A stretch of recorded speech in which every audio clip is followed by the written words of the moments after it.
Praise the Lord. லூக்கா 2ஆம் அதிகாரம் 14ஆம் வசனம்.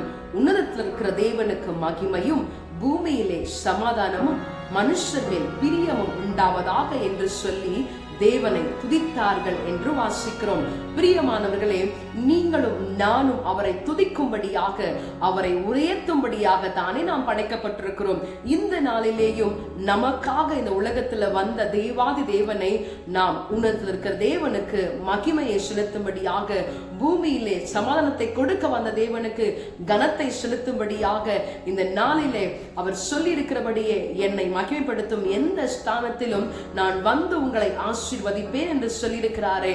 நாம் நம்முடைய தேவாதி தேவனை ஆராதிக்க, மகிமைப்படுத்த நம்மை விட்டுக் கொடுப்போமா? Praise the Lord.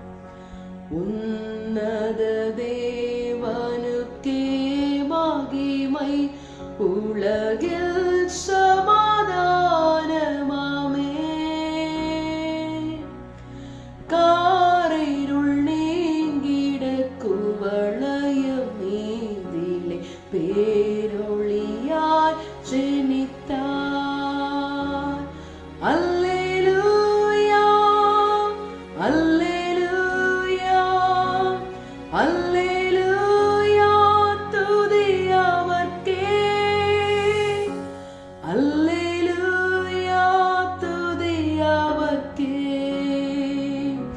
அல்லேலூயா, துதி அவர்க்கே. ஆமாண்டவரே, இந்த நாளிலேயும் எல்லா துதிக்கும் கனத்திற்கும் மகிமைக்கும் பாத்திரராயிருக்கிற ஒருவருக்கே நாங்கள் மகிமையை செலுத்துகிறோம். நீ சொல்லிய பிரகாரமாக உமக்கு மகிமையை செலுத்தும் பொழுது நீர் எங்களை ஆசீர்வதிப்பேன் என்று சொல்லியிருக்கிறீரே.